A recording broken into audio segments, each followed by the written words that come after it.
Adversity reveals the genius, the greatness in you, and success sometimes conceals that greatness in you. Why do I say this? Think about it. Think about history. Think about the great men and women who made a ridiculous difference. And I use that word rather casually. But what I mean by that is the people who have made a dent, the people who've affected and changed the world, who shook the world.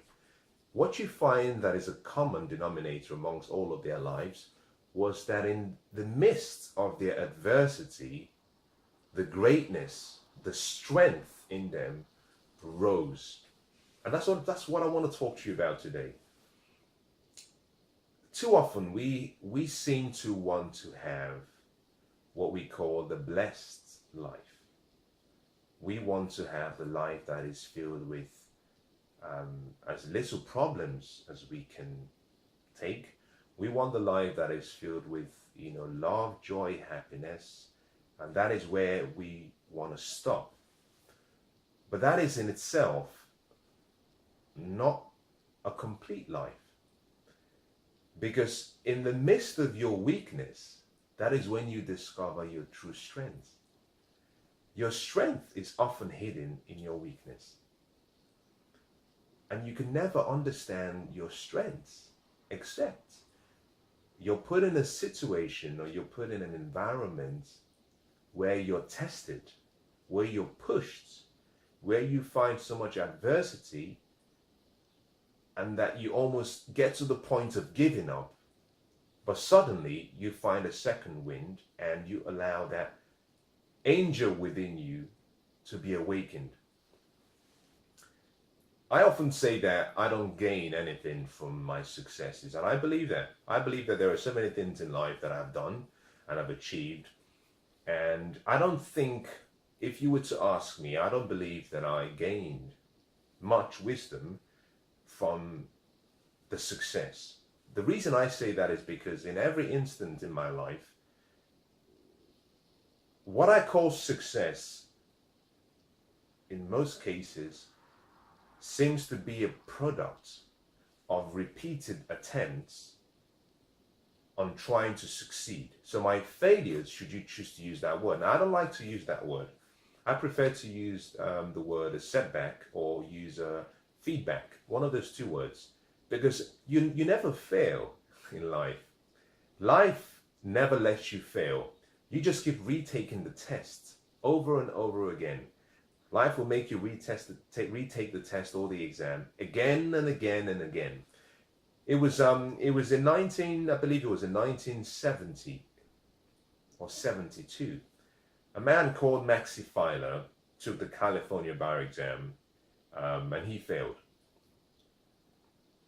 He had a great passion for wanting to practice as a lawyer.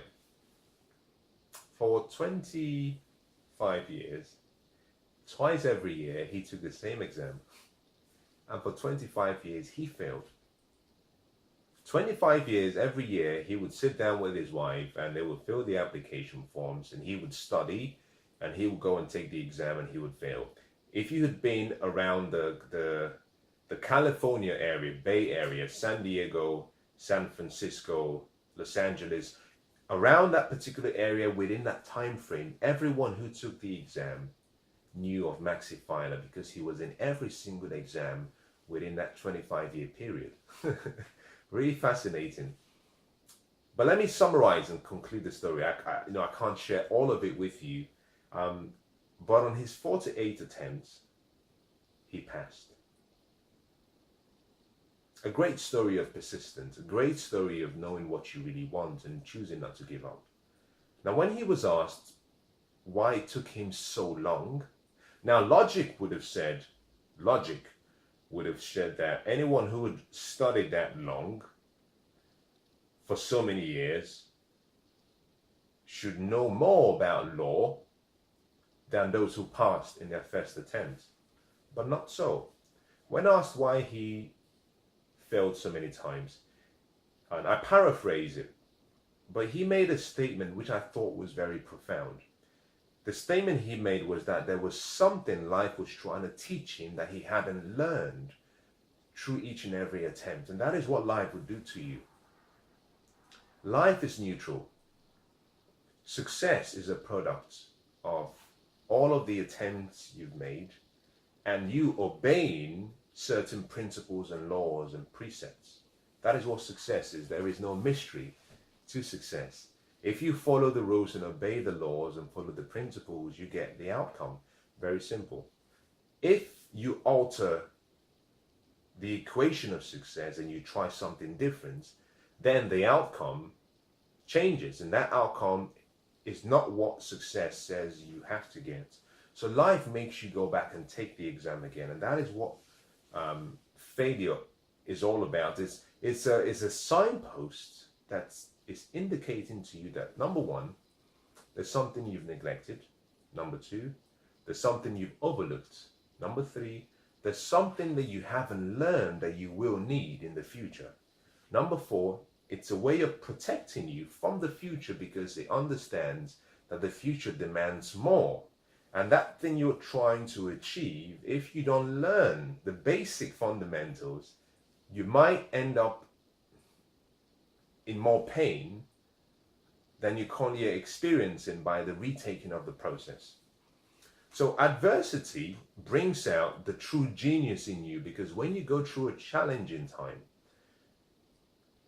depending on who you are and depending on who you have around you, it could be an experience that you get to experience on your own. One of the things I found very fascinating about life is the fact that no one can feel the pain that you feel. That's really amazing, isn't it? People can say they love you, they care about you, but no one has the ability to feel exactly what you're feeling. No one. Even people who are in love.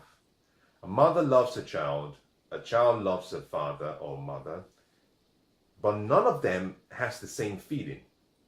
Now, you can imagine what the next person is feeling, but you cannot feel it exactly the same way. And that's important, because sometimes when you go through a challenging time, you come to the understanding that it's very lonely. It's a very lonely experience. Leadership is loneliness. Adversity and challenges and setbacks sometimes can be very lonely. You might have people around you, you might have the support you need, but because no one can feel what you're feeling, sometimes it's very difficult to explain what it feels like. And words sometimes could be very clumsy when you're trying to express what's in your head, let alone what's in your heart. But through adversity, we start to see the development of your character. And this is where the journey towards success begins. What adversity does for you is it helps you to develop the attitude, the behavior, and the character needed to achieve your dreams and goals. If you take adversity out of the equation, you don't grow. So my recommendation to you would be this. Stop wishing that things would be easier in your life. Stop wishing that life will be a little bit less harder on you. Stop wishing for luck. Stop wishing for, having good luck and chance. Stop wishing for the easy route to success. Wish instead for adventure. Wish for challenges. Wish for adversity, because diamonds are formed not as a result of having carbon atoms or particles very beautifully laid on a surface. No, diamonds are formed from the coming together of various atoms and carbon particles, the heat, the pressure, the almost the suffocation. That's how diamonds are formed. The best resources we have around the world are formed in the same way. Interestingly, the best relationships are normally the ones forged through challenges, where both parties are pushed to the ends of their limits, but they can see the greatness in each other. They can see the strengths in each other, and they can support each other. That is how the best relationships are formed. A lot of times we fail to see that. And now let me explain this using what I call a seed principle. For an orange tree to grow and produce oranges, we take it for granted. Now think about this. We take this for granted. But for an orange tree to grow and produce oranges, you have to take a seed, an orange seed. You have to do something similar to the killing of the seed. What is that? You have to bury the seed. You've got to open up the soil, put the seed in the soil, and then cover the soil. Cover the seed with the soil. Now, everything, logic suggests that that is not a natural way to grow something. You would expect, if you wanted to grow a seed, you would put a seed in a beautifully laid, maybe marble floor or tabletop, and have the right environment, have fresh air coming in, and then pour some water on it regularly, and hopefully it will grow. You want it to be in an environment where it's comfortable. But nature has a funny way of bringing out the best in everything it creates. Nature says, no, if you keep the seed on the tabletop, the seed will die.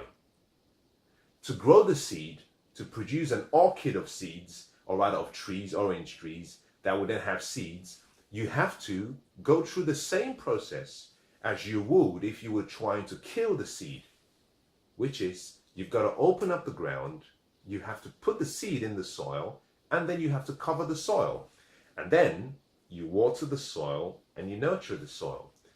More importantly, you let the seed remain in the soil for the duration of the time needed until it's ready.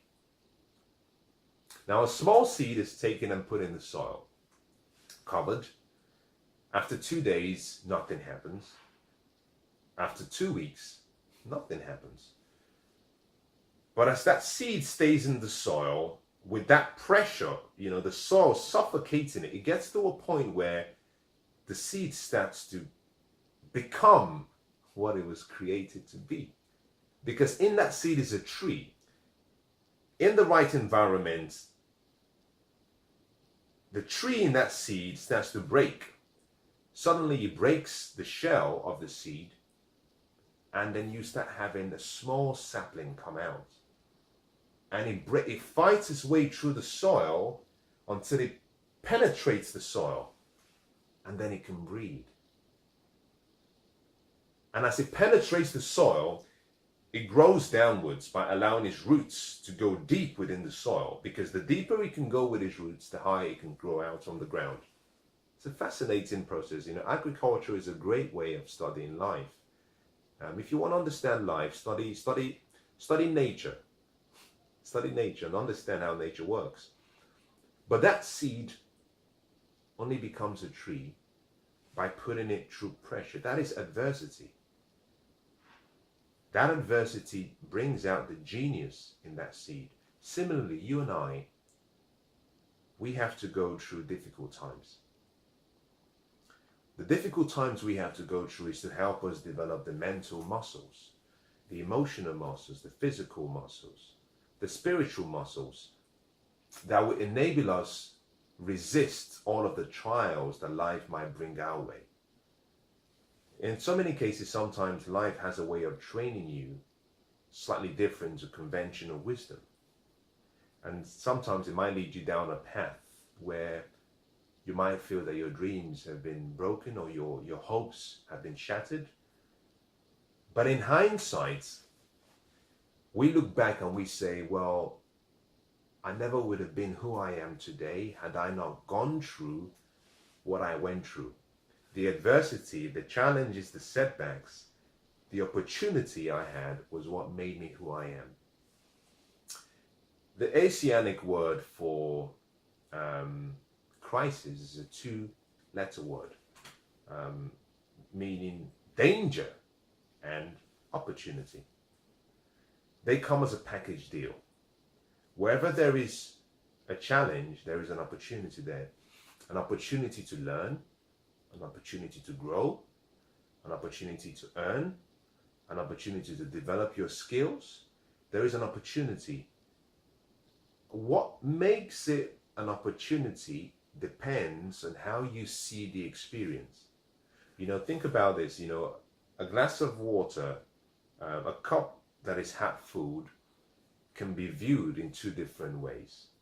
If you're a pessimistic person, you would say that the glass is half empty. You wouldn't be wrong, because it is technically half empty. If you're an optimist, you would say that the glass is half full. You wouldn't be wrong. It is indeed half full.